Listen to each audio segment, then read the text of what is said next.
For this project, I've cut two 4-inch segments of 21 gauge square, a 1.5 foot of 22 gauge half round, and I have one 9x11 cabbed stone.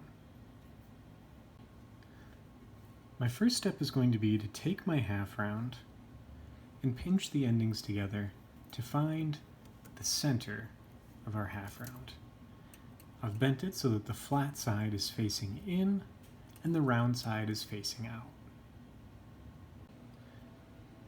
Next, I'm going to take one of my square wires.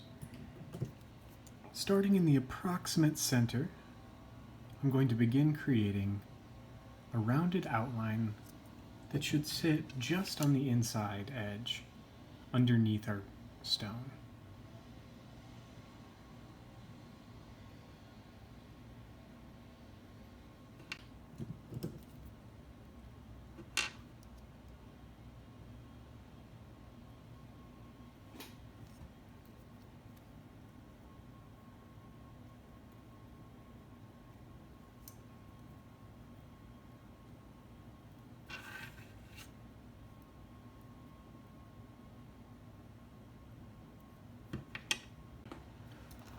One of my favorite tools for this step are these half-round pliers.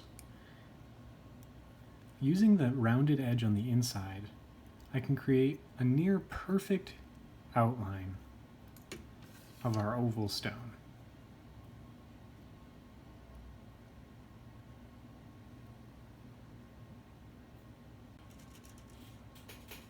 Once we have our outline complete, I'm going to go ahead and bend both of the square wires just where they cross so that eventually we can use these wires to connect the setting together.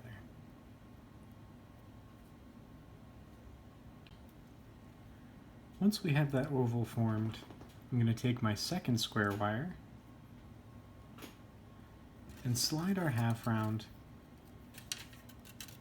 in between the wires at the bottom of the setting so I can begin weaving these together.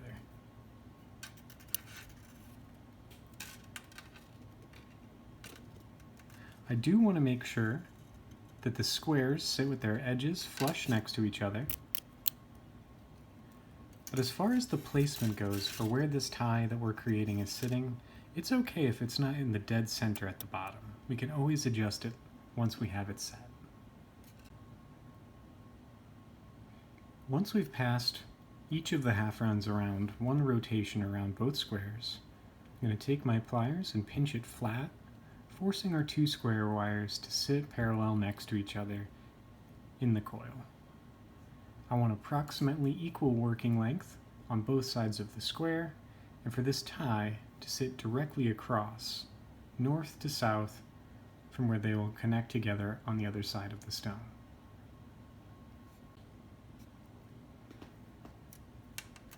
Starting with my right side, I'm going to go ahead and wrap two more rotations around both squares and pinch it to flatten the coil.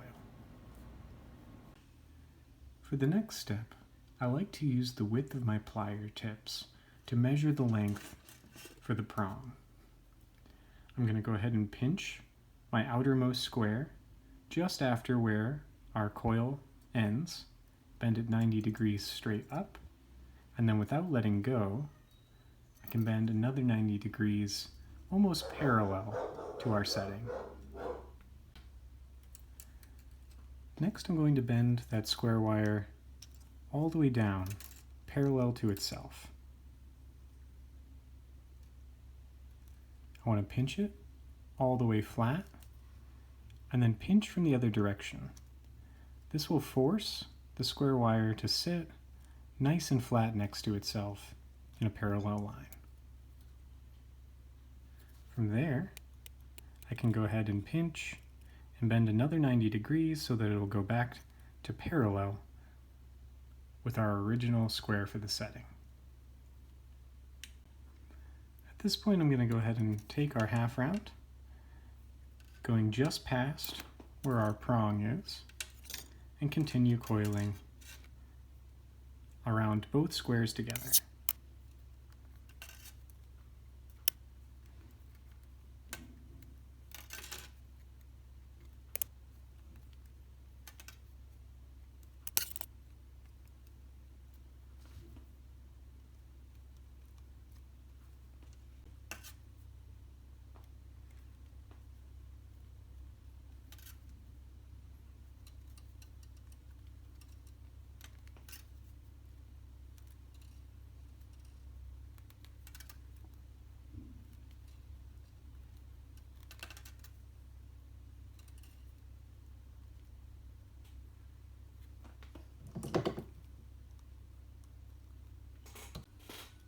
I went ahead and coiled 10 times around both squares.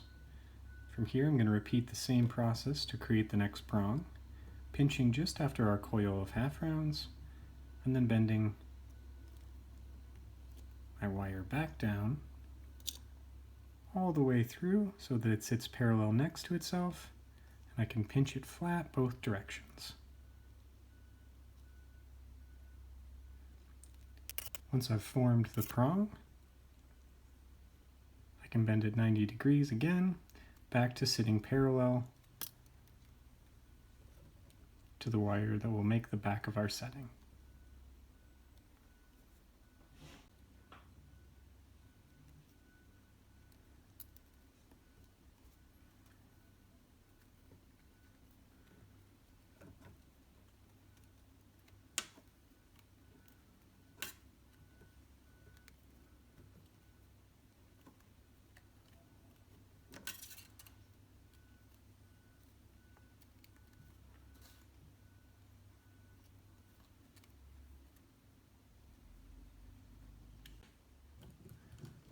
Once I've wrapped our half round 3 times around both squares, I'm going to go ahead and trim it short so that the wire ending will be pinched flat, flush to the top of the setting.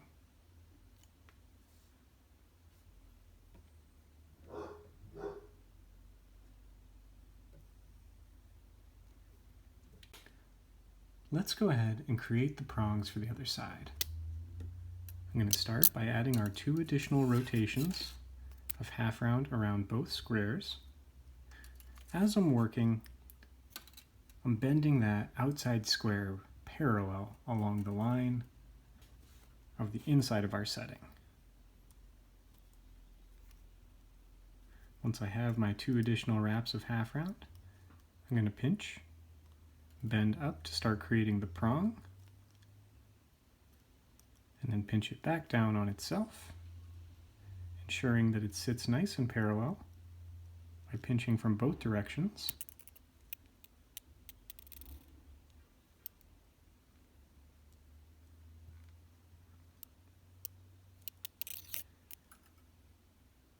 Once I have the prong fully formed, I can take my half round again and wrap 10 times around both squares. As I'm working around, I'm pushing this square flush and parallel along the shape that we've created for the inside of the setting.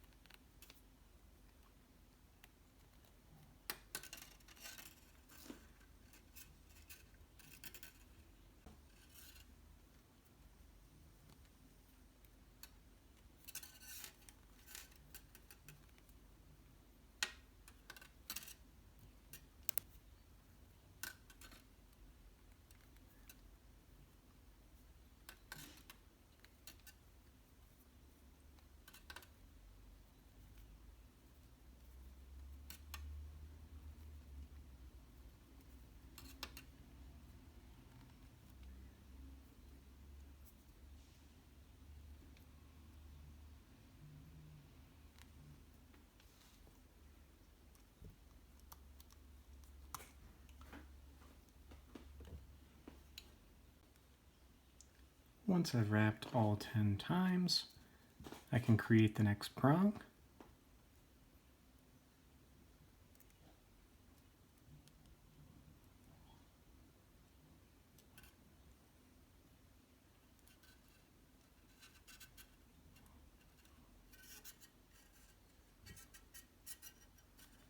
and then continue weaving 3 more times around both squares.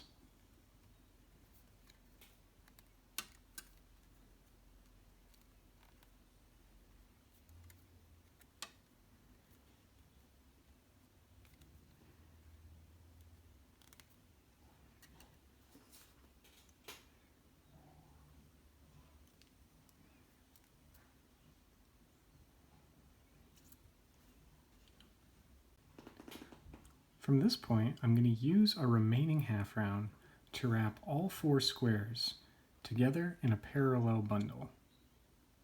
This will force our setting closed, creating a perfect basket with prongs for our cab to sit in.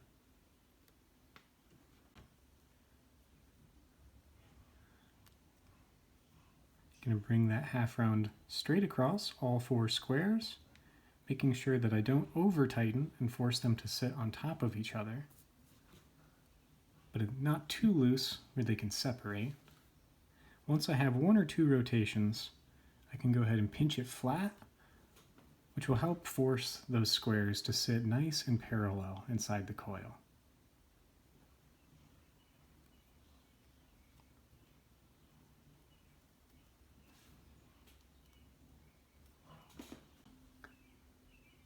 From this point, we could continue coiling around all 4 squares, or we could weave something between all of our squares to create a simple bail for a small and simple pendant.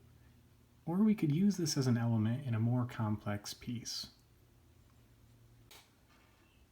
Here's an example for a piece that I used this same technique in. This pendant was part of a tutorial that I put together for my high-tier patron supporters. If you're interested in more tutorials for start-to-finish processes for some of my designs, like this piece, check out the link to my Patreon in the description below. For now, I'm going to leave our squares as they are, and I'm going to focus on setting our stone. The first step is to pinch the prong just past where you can see the wire bend back on itself and create a slight kink in towards the center. That'll help the prong be preformed to the shape of the stone. I want to do so for all 4 prongs.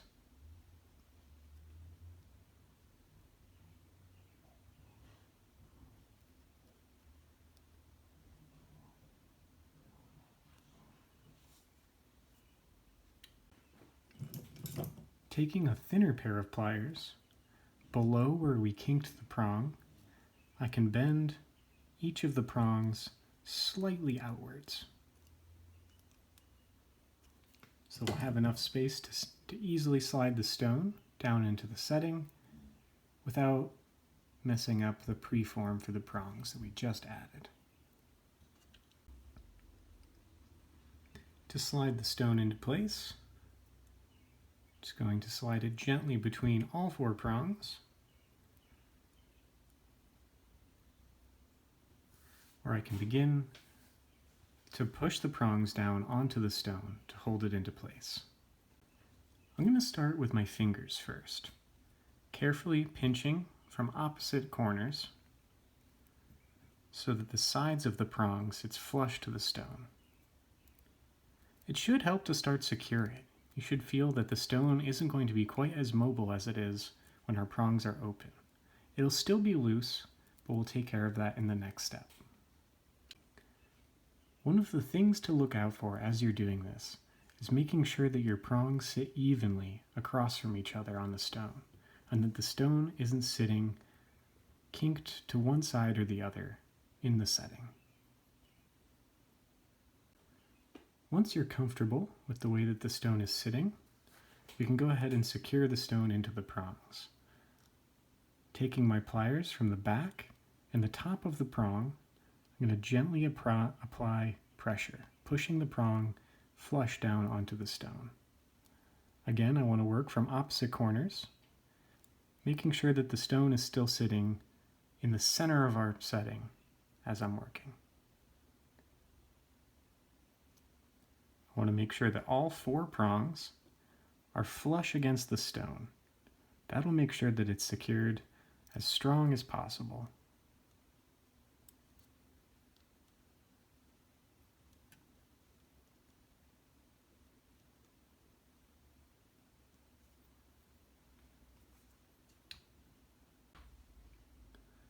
The finished setting should look something like this.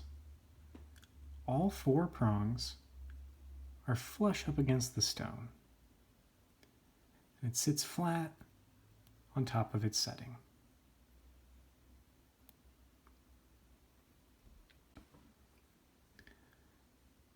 From here, I'm free to either weave between my squares to create a bail, or to add this into a more complex piece.